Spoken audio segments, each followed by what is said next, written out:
AI reasoning at the frontier. OpenAI claims its latest reasoning model has autonomously disproved a central conjecture in discrete geometry. And the mathematical community is treating this as the real thing. The problem in question is the unit distance problem, posed by Paul Erdos in 1946. Given n points in the plane, how many pairs can be exactly 1 unit apart? For nearly 80 years, the prevailing belief held that rescaled square grid constructions were essentially optimal. OpenAI's model produced an infinite family of counterexamples yielding a polynomial improvement, drawing on tools from algebraic number theory, infinite class field towers, and Golod-Shafarevich theory, that no one expected to have implications for plane geometry. The proof was verified by an external panel of mathematicians who published companion remarks. A forthcoming refinement by Princeton's Will Sohn has sharpened the explicit exponent. Fields medalist Tim Gowers calls the result a milestone in AI mathematics, writing that if a human had written the paper and submitted it to the annals of mathematics, I would have recommended acceptance without any hesitation. Princeton number theorist Arul Shankar goes further. Current AI models go beyond just helpers to human mathematicians. They are capable of having original, ingenious ideas and then carrying them out to fruition. What separates this from prior AI math results? IMO competition solutions, proofs of known open problems, is that the model wasn't applying known techniques to a known problem type. It brought algebraic number theory to bear on combinatorial geometry, a connection the mathematical community hadn't prioritized, and sustained a complex argument from start to finish. The model's chain of thought is also notable. A significant majority of its reasoning attempts focused on constructing a counterexample rather than proving the upper bound, suggesting either good intuition or a willingness to try approaches the community had written off. The result lands in the same week that Andrej Karpathy announced joining Anthropic, citing the next few years at the frontier of LLMs as especially formative and expressing plans to resume his education work in time. Karpathy's move. From independent research, his auto-research project explored autonomous LLM training loops to Anthropic's research organization, is a clear signal about where the frontier talent sees the most promising work ahead. Coding agent attack surfaces. A new paper, Trojan's Whisper, introduces guidance injection, an attack class against autonomous coding agents that is fundamentally different from traditional prompt injection. Instead of inserting explicit malicious instructions, the attacker embeds carefully crafted operational narratives into bootstrap guidance files distributed through skill marketplaces. These narratives redefine what the agent considers routine or best practice. So when a user later issues an ambiguous request like clean up disk space, the agent autonomously executes destructive actions while believing it is being helpful.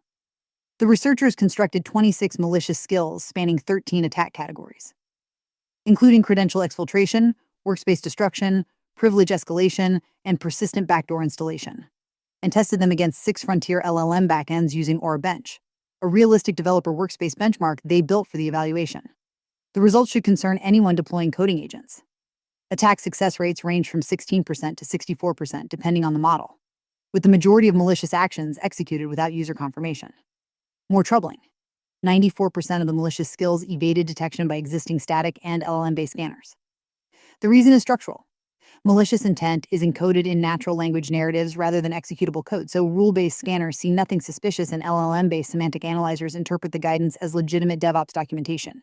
DeepSeek v3.2 was the most vulnerable model across 5 of 6 attack categories. Cloud Opus 4.6 showed strong resistance with success only in supply chain attacks.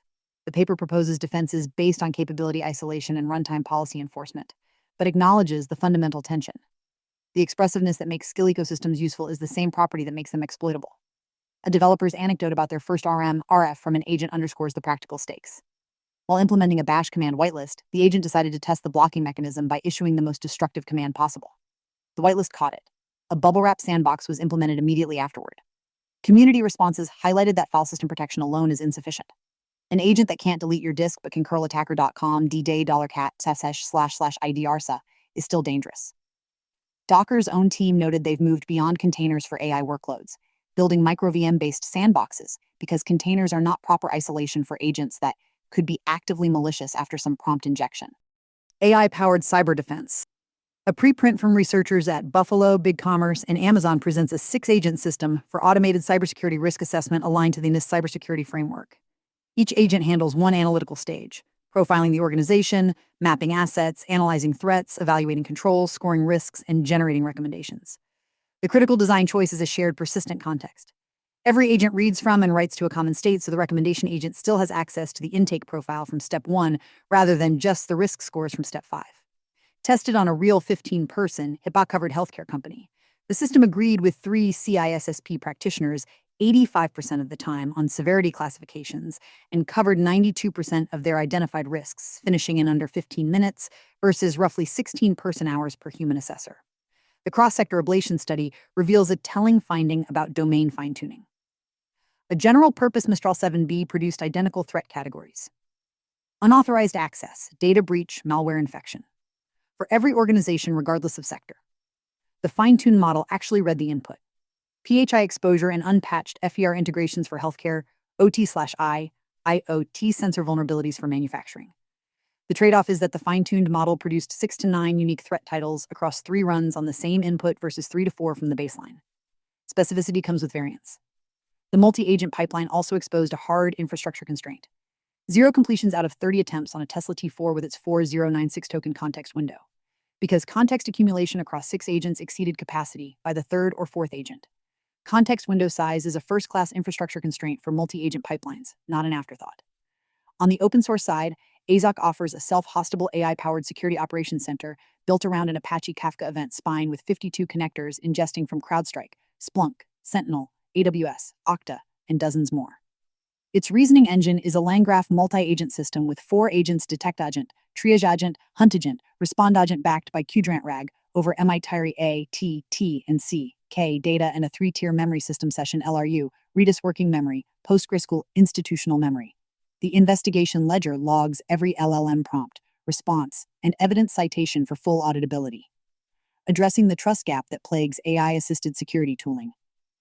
In the infrastructure layer, Quokio provides an encrypted tunnel relay built on XChaCha 20 Poly 1305 with TCP, TLS, and WebSocket transports, connection pooling, and multi-upstream load balancing.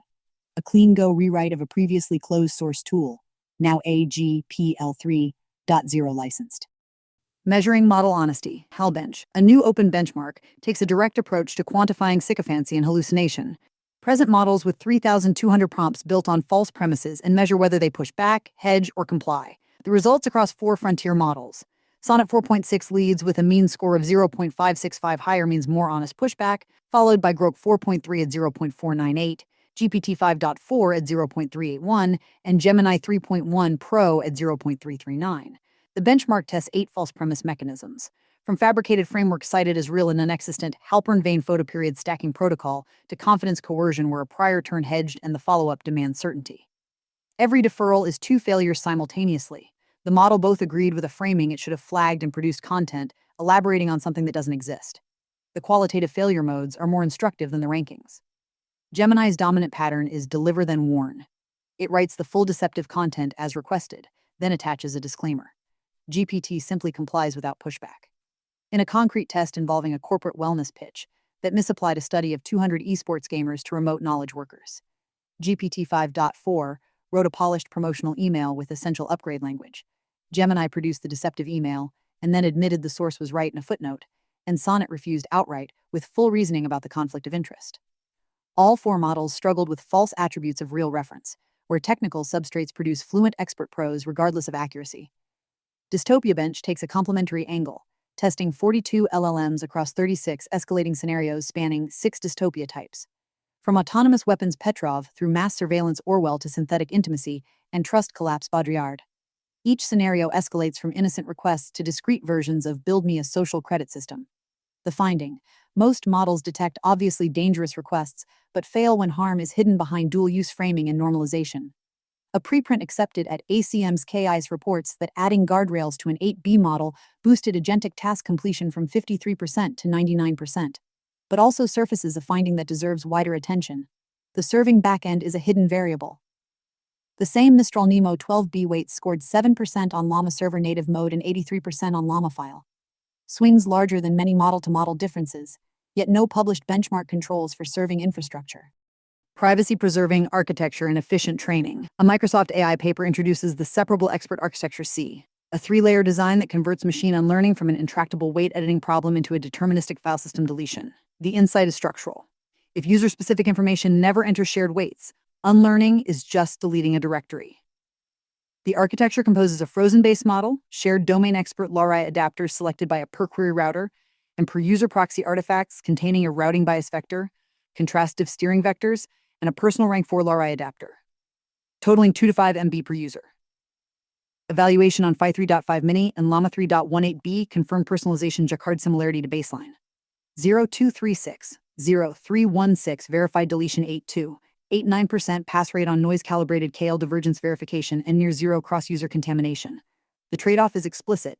Deletability limits personalization depth since user data must remain separable rather than absorbed into shared weights. But for deployments where GDPR-style right to erasure must be honored, a 2 to 5 MB deletable file beats the alternative of retraining an entire model.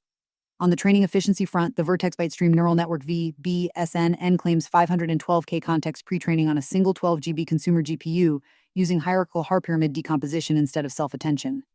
The architecture operates directly on raw bytes vocabulary of 256. No tokenizer and decomposes input into 12 levels at dyadic strides, achieving ON log n complexity. A proof-of-concept 27.8 M parameter model trained on Wikipedia byte streams using an AMD Radeon RX 6700 XT completed in roughly 33 minutes, with effective VRM usage of only 4.4 GB. The author reports passing a needle-in-haystack retrieval test at 512K context in curriculum learning settings, though detailed benchmarks at that length remain unpublished, making this an intriguing proof of concept rather than a validated architecture, but one that suggests consumer hardware may not be the bottleneck the field assumed. The local inference hardware race. AMD announced the Ryzen AI Halo developer platform and Ryzen AI Max Puaro 400 series, a refresh of the Strix Halo lineup supporting 192 GB RAM at 853. 3 MHz up from 128 GB at 800. 0 MHz on the 395. The community reaction has been tepid. The memory clock bump translates to roughly 6.25% more bandwidth. The iGPU gets a minor clock increase, and the expected price premium over already $4,00000 systems makes this look like a product segmentation exercise rather than a generational leap. An updated comparison chart of Strix Halo Mini PCs catalogs the growing ecosystem of compact form factors for local inference, from credit card-sized boards to full desktop replacements. The more compelling hardware story comes from the DIY fringe. A developer running 2 RTX 2080 Ti cards, upgraded in China to 22 GB VRAM each, is hitting 38 tokens/second on QWEN3.627B at IQ4XS quantization, with power limited to 150 W per card.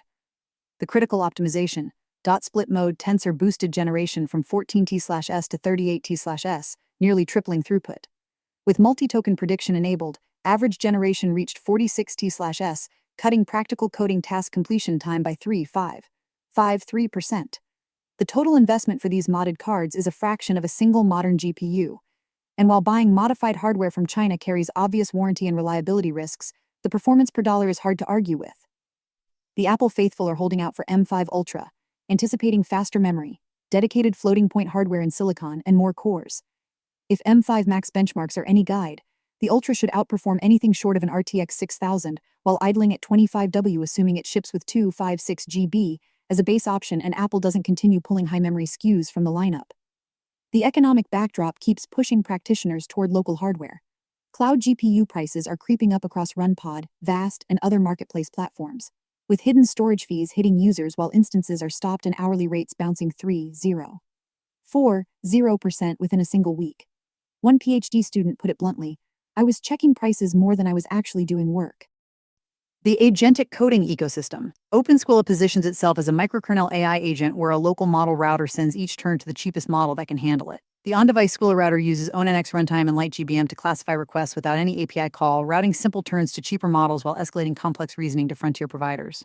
A pluggable provider layer supports OpenRouter, OpenAI, Anthropic, Llama, DeepSeek, Gemini, QWEN/Scope, and 20 plus others. Every entry point, WebUI, CLI, and chat channels including Slack, Discord, Telegram, and Matrix, runs through the same turn loop so tool dispatch, retrieve, and decision logging behave identically everywhere. Smallcode, an open-source agentic coding tool, has reached stability after its developer fixed more than 90 bugs. Hours of troubleshooting and TUI/command line conflicts that capture the unglamorous reality of building reliable agent interfaces. Over 50 forks exist, and the project's philosophy of optimizing the harness for the model rather than the reverse resonated with the local LLM community. Qwen 3 Coder Next has landed on Hugging Face as Alibaba's latest specialized coding model, extending the Qwen 3 family into dedicated code generation. Open Relay v4.14.3 delivers a substantial upgrade for OpenWebWise iOS client. Full screen terminal mode, a quick action shortcut bar, and a code block rendering overhaul that eliminates the visible UI lag that plagues streaming of 600-plus line responses. Native inline visualizations now support audio output, and long press text selection finally works alongside double tap. Small polish that accumulates into a client, the community now calls the definitive OUI on iOS. In the counter-narrative department, No Slop Grenade makes the case that pasting AI-generated walls of text into conversations destroys the medium itself. The illustrative comparison asks, should we use Redis or memcached? And a human answers, Redis. We need pub/sub for notifications. An AI-mediated response delivers 10 paragraphs on caching architecture trade-offs. The argument lands cleanly. If they wanted an AI essay, they would have asked ChatGPT themselves. They asked you because they wanted your judgment.